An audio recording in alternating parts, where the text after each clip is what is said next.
Jika kita membuat gulutan ataupun settingan ataupun untuk menanam apapun itu teman-teman ya, wajib mengarah sorry teman-teman ya, kondisinya karena kurang enak badan. Jadi posisinya harus arah jalurnya ini, arah gulutan ini dari timur ke barat teman-teman. Tujuannya itu tadi dengan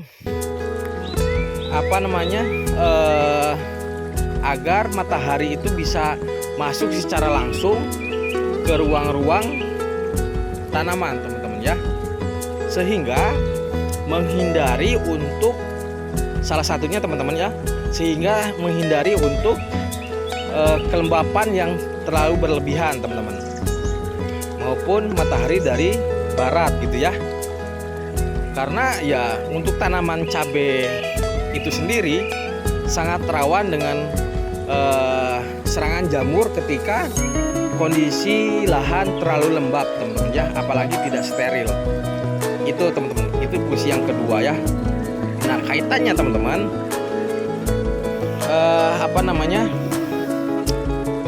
untuk memudahkan perawatan dan untuk menyehatkan tanaman itu juga berkaitan teman-teman ya. Salah satunya untuk menghindari serangan daripada jamur gitu ya teman-teman ya. Karena ya itu tadi salah satu wajibnya agar cahaya matahari itu bisa menembus ke rongga-rongga ataupun ke ruang-ruang daripada tanaman teman-teman. Terus yang ketiga teman-teman ya, agar proses fotosintesis itu tidak terhalangi ataupun tidak mengalami kendala teman-teman ya. Karena tanpa matahari masuk itu tidak akan terjadinya ataupun sulit untuk terjadinya proses fotosintesis pada tanaman teman-teman gitu.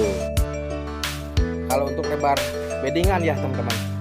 Nah tujuannya yang lanjut teman-teman ya, tujuannya untuk ketinggian beddingan teman-teman.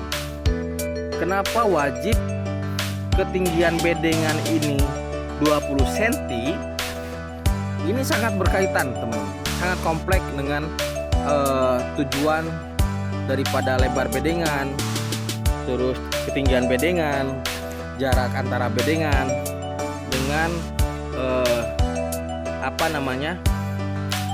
ketika cahaya matahari ataupun dalam kondisi kondisional tertentu gitu ya.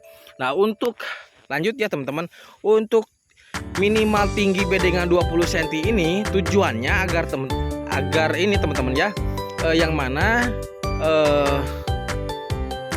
kondisi gulutan ini tidak terlalu lembab dan tidak terlalu kering, dan tidak, kalau misalnya posisi dalam curah hujan yang tinggi itu tidak tergenang oleh kondisi air teman-teman ya gitu. Minimal itu teman-teman ya, 20 cm itu minimal dalam kondisi di darat. Kalau beda cerita lagi ya, beddingan itu kalau dibuat di persawahan ya, di lahan yang rendah ataupun di lahan rawa ataupun sejenisnya teman-teman ya, itu nggak mungkin juga dibuat beddingan setinggi 20 cm. Nah ini yang saya anjurkan, minimal tinggi beddingan 20 cm itu dalam kondisi lahan yang terbebas banjir ataupun kondisi lahan di darat teman-teman. Nah ini kondisi lahannya di darat ya teman-teman, meskipun secara NDPL itu tergolong wilayah rendah ya teman-teman ya. Kalau untuk NDPL saya untuk Kabupaten Sorolangun khususnya Singkut ini saya lupa teman-teman, yang jelas dataran rendah teman-teman ya. Tapi posisinya ini di darat teman-teman, bukan di rawa gitu. Nah kenapa beddingan harus dibuat 20 cm? Tujuannya agar tidak tergenang air. Terus yang kedua, tidak terlalu lembab dengan kondisi tertentu dan tidak terlalu kering dengan kondisi tertentu ya teman-teman. Artinya tidak terlalu lembab, tidak terlalu kering gitu untuk setelan bedengan ketinggian bedengan 20 cm ini teman-teman. Nah, yang ketiga itu tidak ini kaitannya teman-teman. Ya, kaitannya teman-teman, agar jamur ataupun bakteri ataupun patogen jahat itu tidak bisa berkembang dengan kondisi gulutan yang memang tidak terlalu lembab ya teman-teman. Makanya kita setting seperti ini. Settingannya ketinggiannya 20 cm gitu ya. Ya, kalau untuk masalah jamur ataupun patogen jahat, patogen ataupun bakteri ya teman-teman, itu dampaknya ya bisa untuk kelayuan pada tanaman, layu fusarium ataupun serangan patah ranting, terus serangan antraknos, busuk buah. Nah, itulah yang kita hindari teman-teman dengan setelan ketinggian bedengan 20 cm, terus lebarnya minimal 20 cm,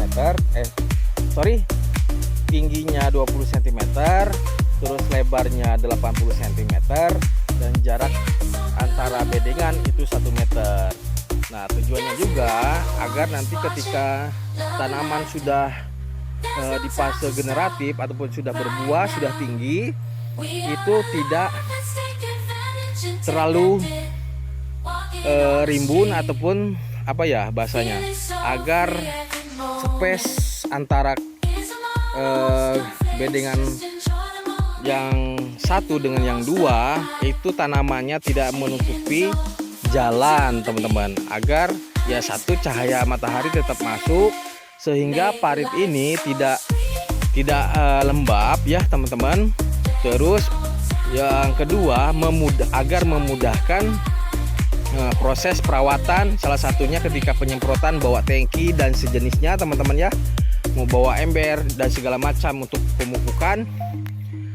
Nah, terus yang ketiga, ini yang tidak kalah penting untuk menghindari serangan jamur, karena ketika air ataupun lorongan ini terlalu lembab berlebihan, yang dikhawatirkan nanti jamur ataupun patogen ini cepat berkembang biak teman-teman ya. Apalagi pada saat kelembapan dan lembabnya itu mengandung keasaman teman-teman, dalam pH asam gitu ya, gitu. Dengan pH asam, bakteri ataupun patogen jahat itu cepat berkembang teman-teman ya, gitu. Nah, ini bisa kita lihat teman-teman,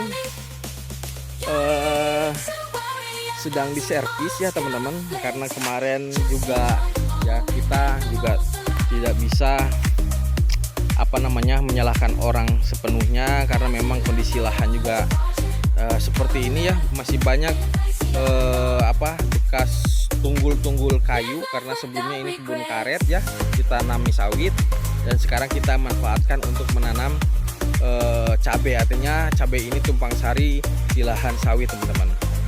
Nah, kemarin itu pengolahan lahan pertama menggunakan bajak ya teman-teman, meskipun bajak tangan quick itu ya teman-teman, cuman kurang efektif sehingga diservis ulang oleh paman saya, karena ini juga lahan paman saya ya teman-teman.